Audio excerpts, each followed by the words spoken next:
Sebanyak 14 orang warga USU terkonfirmasi COVID-19, USU perpanjang lockdown.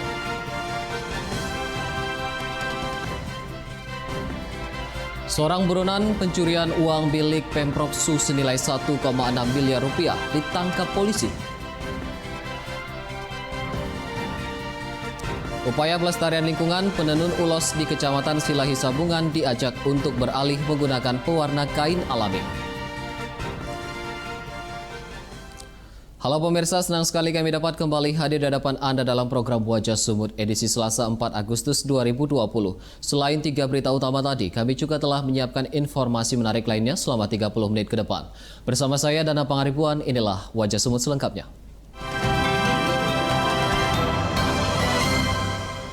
Tim Satgas COVID-19 Medan terus melakukan tracing dan tracking kontak penderita COVID-19 dari sejumlah klaster yang ditemukan di wilayah Kota Medan. Dari pemeriksaan yang dilakukan, terdapat 2 penambahan kasus baru pada klaster kampus di Universitas Sumatera Utara.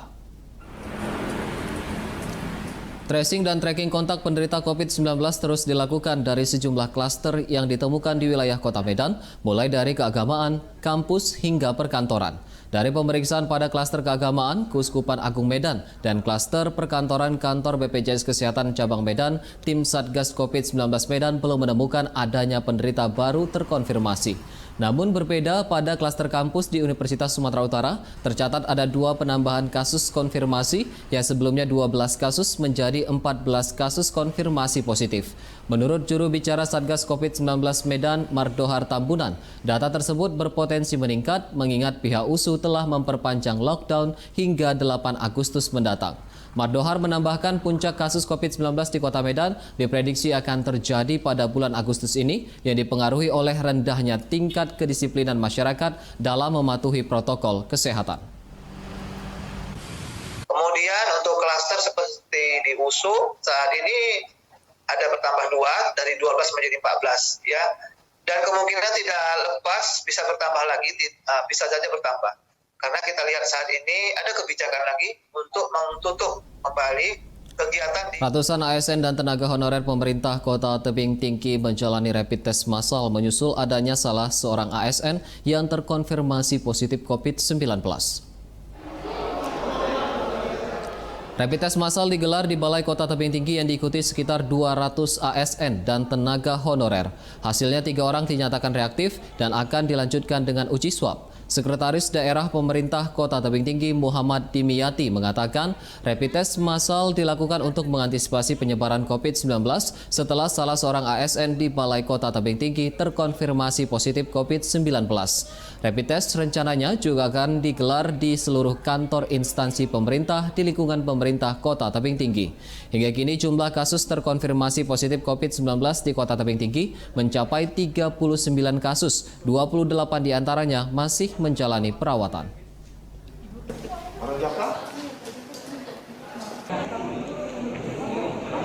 Rapid massal hari ini sengaja kita laksanakan dan ini sifatnya mendadak. Ini yang paling utama untuk upaya kita memutus mata rantai penyebaran COVID-19 di klaster perkantoran sekarang. Karena dari data-data kita sekarang ini, jumlah kasus positif COVID-19 di Kabupaten Serdang Bedagai terus bertambah dari sebelumnya 41 kasus, kini jumlahnya bertambah mencapai 48 kasus. Dari penambahan jumlah tersebut, 4 orang diantaranya merupakan tenaga medis. Informasi tersebut disampaikan juru bicara Satgas COVID-19 Serdang Bedagai Akmal dalam keterangan kepada wartawan di posko Satgas COVID-19 Serdang Bedagai. Menurut Akmal, terdapat penambahan 7 kasus baru menjadi total 48 kasus konfirmasi. Dengan rincian 30 orang dinyatakan sembuh, 17 orang menjalani perawatan dan 1 orang meninggal dunia.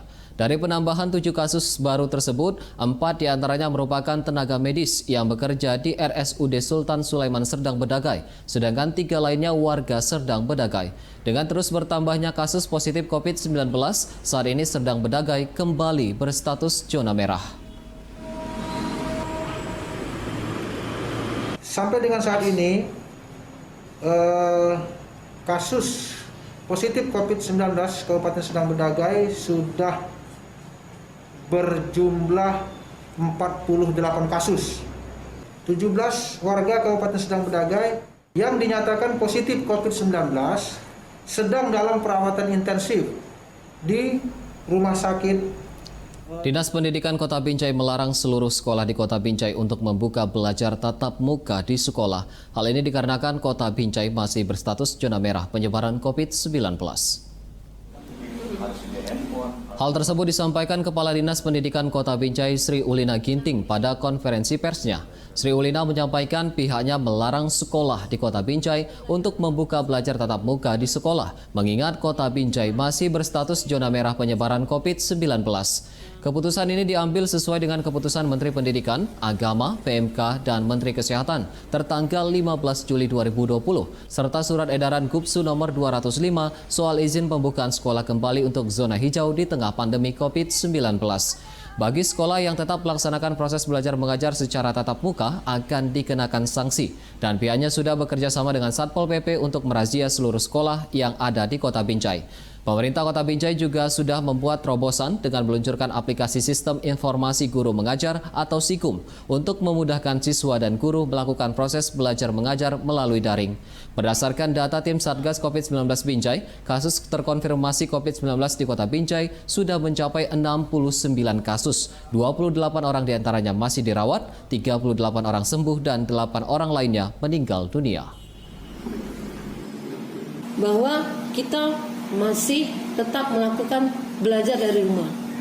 Jadi kalau ada misalnya sekolah, walaupun itu bukan dari Kementerian Pendidikan, misalnya dari Kementerian Agama, kita tetap melarang. Karena seperti yang disampaikan tadi, kita masih tetap dalam zona merah. Pemirsa, sejenak akan hadir informasi mengenai seorang buronan pencurian uang milik Pemprov Sumut senilai 1,6 miliar rupiah ditangkap polisi. Tetaplah bersama kami.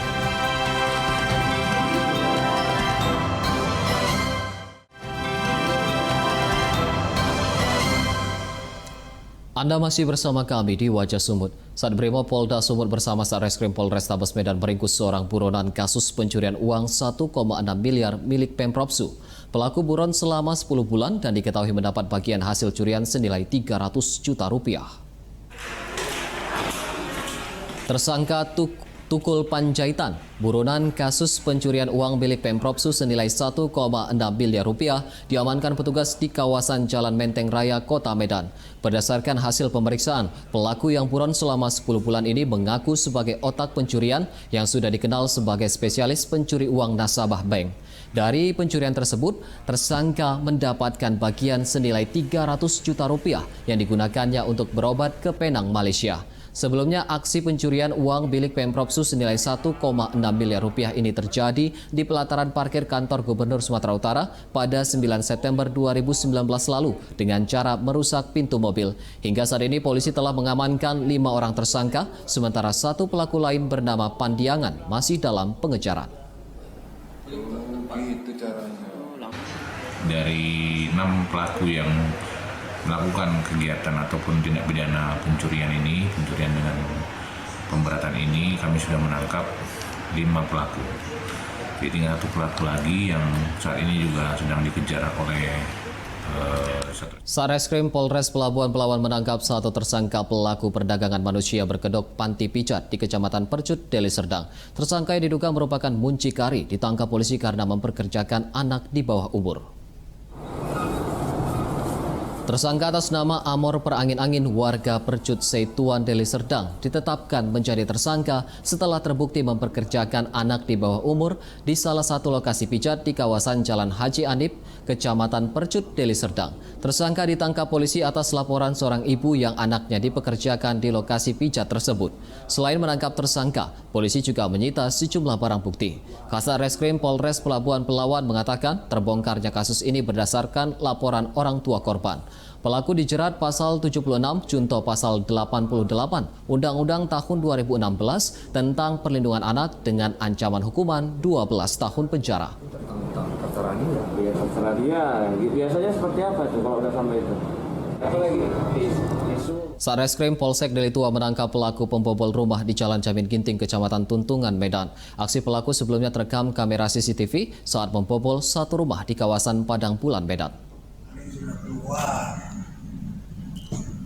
Dalam rekaman CCTV memperlihatkan aksi pelaku Komarudin Ginting sedang melompati jendela dan membawa kabur barang berharga dari salah satu rumah di Jalan Jamin Ginting, kilometer 14, Kecamatan Medan Tuntungan. Berdasarkan rekaman CCTV, polisi kemudian menangkap pelaku dari salah satu warung kopi di kawasan Pancur Batu, Deli Serdang. Polisi terpaksa menembak kaki pelaku karena berusaha melarikan diri saat akan ditangkap. Sementara menurut Kanit Reskrim Polsek Deli Tua Ibtu Immanuel Ginting, pelaku yang merupakan residivis kasus narkoba ini beraksi seorang diri melakukan pembobolan melalui plafon rumah. Pelaku dijerat pasal 362, junto pasal 367 KUHP tentang pencurian dengan ancaman hukuman 5 tahun penjara. Bahwa salah satu rumah warga di wilayah hukum kita dibongkar oleh pelaku dan kita langsung lakukan cek dan olah TKP, dan dari hasil kamera pengintai atau CCTV kita identifikasi. Puluhan warga Kelurahan Payapasir menggerebek lokasi judi di kawasan Marelan, Medan. Dalam penggerebekan, warga mengeluarkan paksa 1 mesin judi. Puluhan warga Kelurahan Payapasir kembali menggerebek rumah yang dijadikan lokasi judi di kawasan Jalan Jala Gang Kambing, Kecamatan Medan Marelan, Medan. Dalam penggerebekan tersebut, warga mengambil paksa 1 mesin judi dari dalam rumah yang dijadikan lokasi bermain judi. Sebelumnya, warga telah melaporkan adanya praktek judi di kawasan permukiman penduduk kepada pihak kepolisian, namun karena tidak ada tindakan dari polisi, warga akhirnya mendatangi lokasi tersebut. Menurut Kepala Lingkungan, sehari sebelumnya warga juga menggerebek dan merusak mesin judi di kawasan Mabar Hilir, Medan. Diduga praktik judi marak di lokasi ini karena ada oknum aparat yang membackingi praktik judi tersebut. Usai melakukan penggerebekan, seluruh barang bukti dari lokasi judi diserahkan warga ke Polsek Medan Labuhan. Inginkan adanya perjudian itu tidak ada lagi di lingkungan kita, maka dilakukanlah aksi, yaitu ingin meja daripada judi online itu diangkat dari lingkungan kita. Kalau yang dengar, Sat Narkoba Polres Pelabuhan Pelawan menangkap 2 orang pengedar narkoba dari 2 lokasi di Pelawan, Medan. Selain mengamankan pelaku, polisi menyita 249 gram narkoba jenis ganja kering siap edar. 2 pelaku yang ditangkap atas nama M. Said dan Ahmad Jimmy. Keduanya ditangkap di kawasan Jalan Rawe 1, Kecamatan Medan, Labuhan, Medan. Dari tangan pelaku, polisi menyita 50 bungkus ganja siap edar dengan berat 249 gram. Kedua pelaku merupakan anggota sindikat peredaran narkoba jaringan Aceh. Keduanya dijerat Undang-Undang Nomor 35 Tahun 2009 tentang narkotika dengan ancaman hukuman 12 tahun penjara.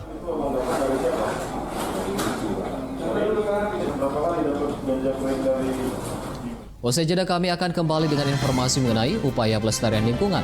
Penenun ulos di Kecamatan Silahi Sabungan diajak untuk beralih menggunakan pewarna kain alami. Tetaplah bersama kami.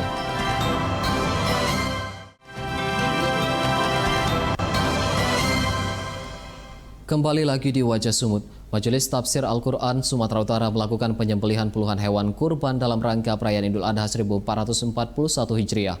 Proses pemotongan dilakukan dengan menerapkan protokol kesehatan. Beginilah suasana penyembelihan hewan kurban yang dilakukan oleh Majelis Tafsir Al-Quran wilayah Sumatera Utara di Jalan Meteorologi Kabupaten Deli Serdang. Panitia kurban diwajibkan menggunakan masker dan mencuci tangan serta mematuhi protokol kesehatan guna meminimalisir penyebaran COVID-19. Hasil daging kurban selanjutnya dibagikan dalam bentuk paket kepada warga yang membutuhkan, terutama bagi mereka yang ekonominya terdampak pandemi COVID-19. Menurut Panitia Kurban Sarico, pada tahun ini pihaknya menyembelih sebanyak 72 ekor lembu dan 11 ekor kambing untuk selanjutnya dibagikan kepada warga di sejumlah daerah seperti Medan, Deli Serdang, Simalungun, serta sejumlah daerah lainnya. Tafsir Al-Quran pada tahun ini melaksanakan penyembelihan hewan kurban sebanyak 72 ekor lembu dan 11 ekor kambing. Secara umum termasuk Majelis Tafsir Al-Quran juga berdampak, jadi ada penurunan sedikit dibandingkan dengan kurban tahun yang lalu. Maksimalnya kita laksanakan juga protokol kesehatan. Kita ke berita selanjutnya. Kementerian Lingkungan Hidup dan Kehutanan mengajak warga melestarikan hutan mangrove. Kementerian LHK mencatat sedikitnya 19% lahan hutan mangrove di Indonesia sudah dalam kondisi kritis. Sedikitnya 3 juta hektar lahan hutan mangrove di Indonesia kini dalam kondisi kritis. Jumlah tersebut merupakan 19% dari total luas lahan hutan mangrove yang ada di Indonesia. Kerusakan hutan mangrove umumnya disebabkan alih fungsi lahan yang dilakukan secara masif untuk dijadikan lahan perkebunan kelapa sawit hingga permukiman warga. Dirjen Pencemaran dan Pengendalian Lingkungan Kemen LHK, Kemen LKH, Karlian Syah menyatakan pihaknya kini sedang menetapkan kebijakan dan regulasi untuk mengembalikan lahan kritis tersebut ke fungsi awal sebagai hutan konservasi. Kegiatan yang dilakukan diantaranya melakukan penanaman mangrove secara massal di Desa Pasarawa, Kecamatan Gebang, Kabupaten Langkat. Kegiatan penanaman massal dilaksanakan dalam rangka memperingati Hari Mangrove Sedunia yang dihadiri Gubernur Sumatera Utara, Edi Rahmayadi. 2020 bahwa 19% kondisinya kritis, ini harus diperbaiki. Kenapa? Tadi saya sampaikan di pidato Ibu Menteri, fungsinya itu bukan hanya sekedar tadi untuk perikanan, tapi juga menyerap karbon. Kalau kita ingin iklim kita bagus, normal ya, artinya penyerapan karbon harus kita pertahankan. Apa itu? Antara lain. Pemirsa, para penenun ulos di Kecamatan Silahi Sabungan, Kabupaten Dairi diajak untuk kembali menggunakan pewarna kain alami dari tanaman. Hal ini dilakukan guna mendukung pelestarian alam Danau Toba yang kini telah menjadi bagian UNESCO Global Geopark. Pemirsa, informasi tersebut sekaligus menjadi penutup Wajah Sumut edisi hari ini. Sesaat lagi kita akan lanjutkan dalam program Dialog Sumut.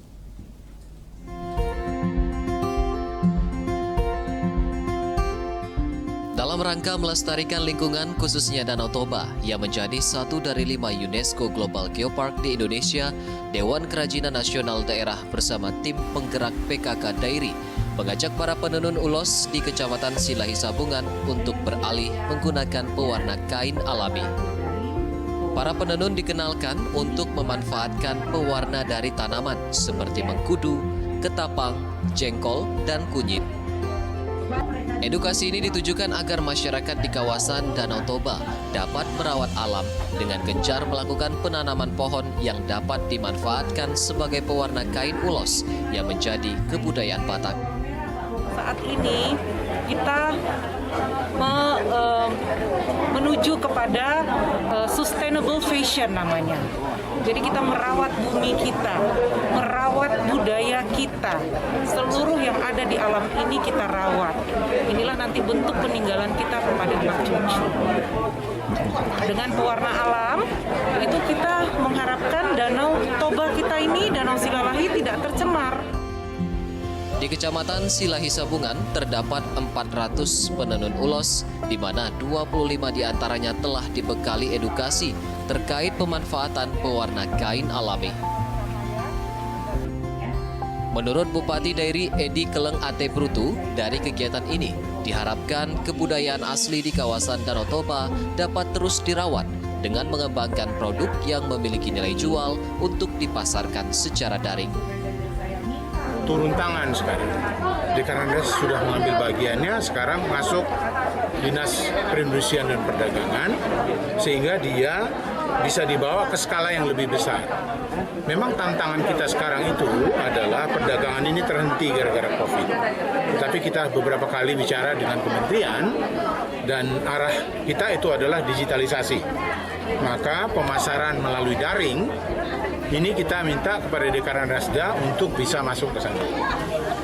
Dia sambil mempersiapkan itu, infrastrukturnya kita ada ojek kita, nah itu kita akan jalin ya untuk sekitar sini, tetapi juga harus dikirim ke Medan untuk ke mancanegara. Namun yang perlu ditunggu juga konsistensi dari jumlah yang bisa mereka produksi. Kedepan sejumlah tantangan pelestarian alam dan kebudayaan akan berhadapan dengan minimnya minat generasi muda di era digitalisasi, sehingga perlu dilakukan edukasi yang masif untuk memperkenalkannya kembali sejak dini, agar generasi muda cinta budaya asli Indonesia. Dari Kabupaten Dairi, Sumatera Utara, Rudi Sinaga, Metro TV.